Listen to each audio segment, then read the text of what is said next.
The rescue operation that extracted the missing F-15E weapons systems officer from inside Iran, after what U.S. officials described to Al Jazeera as fierce firefights involving hundreds of special forces, a mission Trump announced Sunday morning, stating the colonel is now safe and sound, was accomplished by intentionally destroying two C-130 transport aircraft on Iranian soil to prevent their capture when they became stuck at a makeshift airbase established during the operation, according to New York Times reporting.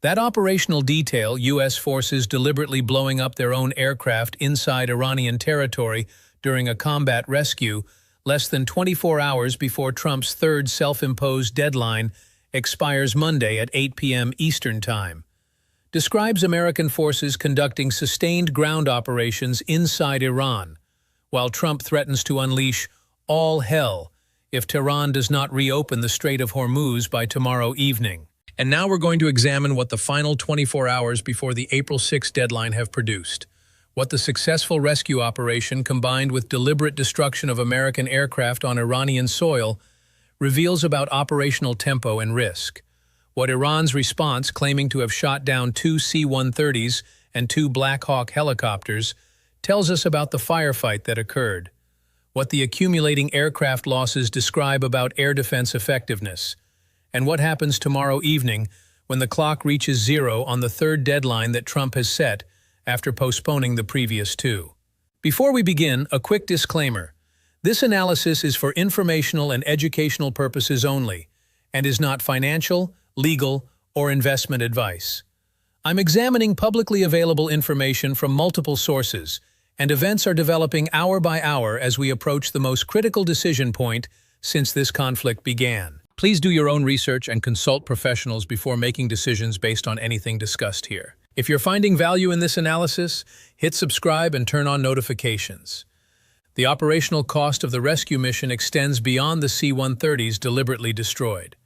Iran's Islamic Revolutionary Guard Corps claimed Sunday that Iranian forces destroyed two C-130 aircraft and two Black Hawk helicopters during the rescue operation in southern Isfahan, along with an MQ-9 Reaper drone.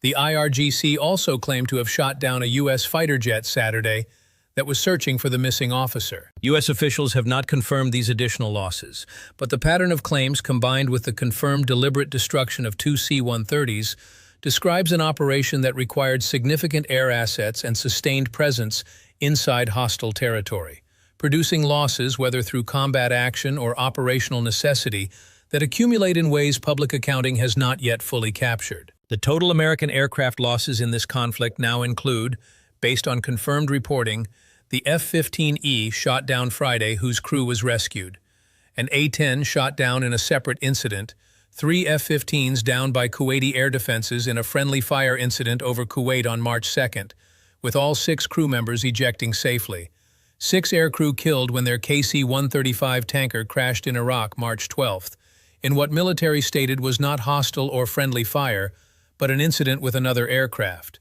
The E-3 AWACS destroyed at Prince Sultan Air Base in Saudi Arabia March 27th, and now potentially additional helicopters and transport aircraft during the rescue operation. The accumulation describes air losses at a rate higher than any American conflict since Vietnam, losses occurring despite claimed total air superiority and degradation of Iranian air defenses to the point of elimination, according to Trump's repeated characterizations. The wounded American count reached 365 as of the latest Pentagon figures released Saturday, an increase that continues despite Trump's timeline placing conflict conclusion within days. 247 are Army, 63 Navy, 19 Marines, 36 Air Force. Most have returned to duty according to Central Command, but the fact that casualties continue accumulating 5 weeks into a campaign that Trump stated weeks ago had achieved its objectives describes operational reality incompatible with claims of imminent conclusion.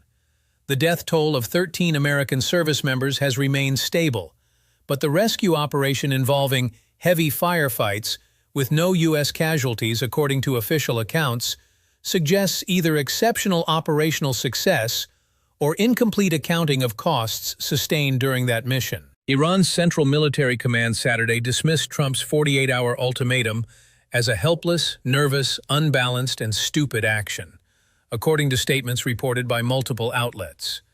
Major General Ali Abdullahi Ali Abadi, commander of Iran's Khatam al-Anbiya Central Headquarters, warned that the gates of hell will be opened upon you if Iran's infrastructure continues under attack. Ibrahim Zolfagari, the headquarters spokesman, stated that if hostilities expand, the entire region will become hell for you, and that the illusion of defeating the Islamic Republic of Iran has turned into a swamp that will engulf you. The rhetoric, matching Trump's threat language directly, describes parties engaged in escalatory communications, where each side promises the other hell if certain conditions are not met, while neither side shows willingness to modify demands that the other has categorically rejected. The Iranian strikes that continued throughout the weekend, hitting the Mashhad petrochemical zone and killing 5 people while wounding 170, according to Iranian health authorities, targeting Kuwait's Mina al-Ahmadi refinery, producing fires in several units, causing fires at UAE's Habshan gas facility through falling debris from intercepted attacks, and engaging 23 ballistic missiles and 56 drones, according to UAE air defense reports Saturday, describe operational tempo that has not moderated in response to Trump's deadline approaching. Iran authorized Iraq to pass through the Strait of Hormuz without restrictions Saturday, spokesman Ibrahim Zolfagari stating that, "Our brotherly country of Iraq is exempt from any restrictions we have imposed, while those restrictions only apply to enemy countries." That selective reopening demonstrates Iranian control over the waterway, while refusing the unconditional reopening Trump has demanded as his condition for avoiding strikes. Trump's threat Saturday morning that Iran has 48 hours left before facing consequences, posted as rescue operations were underway inside Iran, represents rhetoric escalation matching operational escalation, rather than diplomatic de-escalation matching claimed productive talks. The 48-hour countdown places execution at 8 p.m. Eastern Time Monday evening, April 6th. The pattern established over 37 days provides 3 documented precedents for what happens when Trump's deadlines approach.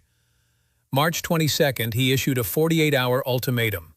March 23rd, 17 hours before expiration, he postponed 5 days claiming talks were going well. March 27th, he postponed again for 10 days to April 6th, framing it as, per Iranian government request. Both postponements were followed by continued Iranian strikes, demonstrating that extensions bought Trump time, but produced no Iranian compliance with demands. Tomorrow evening at 8 p.m. presents the moment when pattern either continues through a 4th iteration or breaks through variables that force deviation. The execution option requires Trump to order strikes on Iranian power plants and potentially desalination facilities, as he has threatened, accepting that such strikes would produce mass civilian casualties, would be characterized by international legal experts as war crimes, would trigger Iranian retaliation against Gulf infrastructure that allied governments have warned would be catastrophic, and would represent major escalation at a moment when his own stated timeline places conflict conclusion within days. The political sustainability of executing such strikes less than a week before claiming to end the war successfully is questionable at minimum. The postponement option requires Trump to issue a 4th extension, confirming conclusively that American ultimatums lack credibility and can be indefinitely deferred through Iranian refusal combined with operational resistance. That option preserves flexibility but damages credibility in ways that accumulate with each iteration.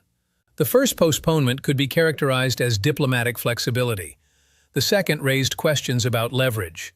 A third would confirm that the deadline mechanism has failed as a tool of coercion, and that Trump's threats do not translate into execution when moments of decision arrive. The effect on Iranian calculations, allied confidence, and domestic political support would likely be significant. The declared victory option, which analysis of Trump's recent rhetoric suggests as most probable, requires Trump to announce that sufficient conditions have been met to avoid executing threatened strikes without specifying what those conditions were or how they differ from the situation that prompted the threats. Iran allowing Iraqi passage through Hormuz could be characterized as movement toward reopening, despite representing selective Iranian control rather than unconditional access. The successful rescue operation could be framed as demonstrating American capability and Iranian recognition that continued resistance produces costs. Trump's statement earlier this week that the U.S. could be done with Iran within 2 to 3 weeks, a timeline that expires between April 8th and 15th, creates framework for declaring achieved objectives and beginning withdrawal, while leaving fundamental issues unresolved. The probability assessment for Monday evening, based on documented pattern and current trajectory, places declared victory as most likely outcome, execution as least likely, postponement as intermediate probability but declining from previous iterations because credibility costs of fourth extension may exceed costs of declaring accomplished mission without defining achievement. The intelligence that would support execution option, an Iranian action so provocative that political costs of non-response exceed costs of escalation, has not materialized over the weekend.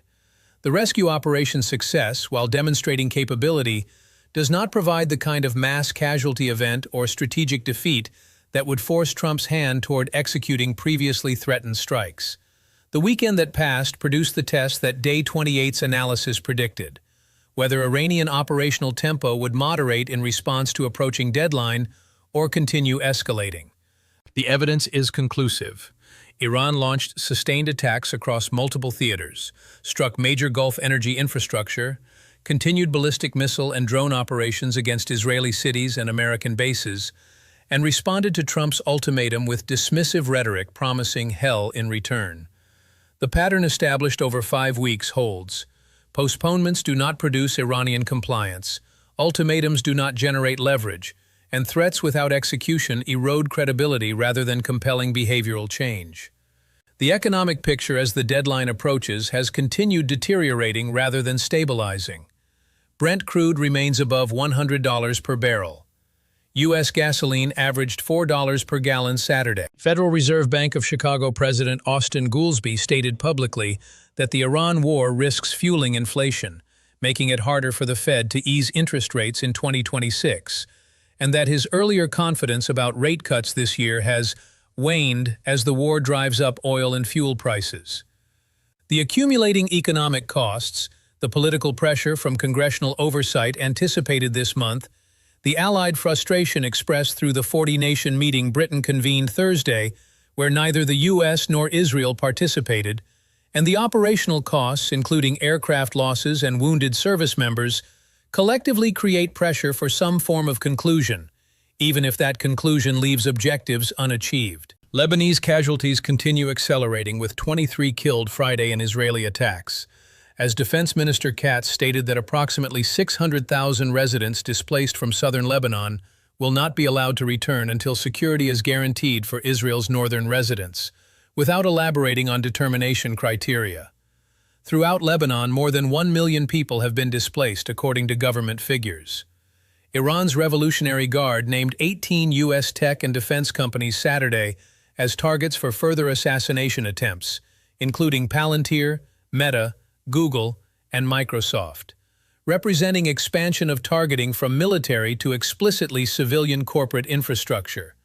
The cumulative picture describes conflict expanding in scope, geographic reach, and targeting categories, while Trump's rhetoric describes imminent conclusion through productive talks. Subscribe to this channel and turn on notifications. When Monday evening, April 6th at 8 p.m. Eastern Time arrives, and Trump faces the decision to execute strikes he has threatened 3 times, postpone for a 4th time confirming the pattern conclusively, or declare victory without defining achievement, allowing exit from conflict with mounting costs. The analysis will be here documenting what was chosen, and what that choice reveals about leverage, credibility, and the gap between threatened consequences and actual decision-making when moments arrive. When the hours after that decision produce either Iranian operational response, confirming that whatever Trump chose did not compel compliance, or Allied reaction to however Trump frames the outcome, the analysis will be here.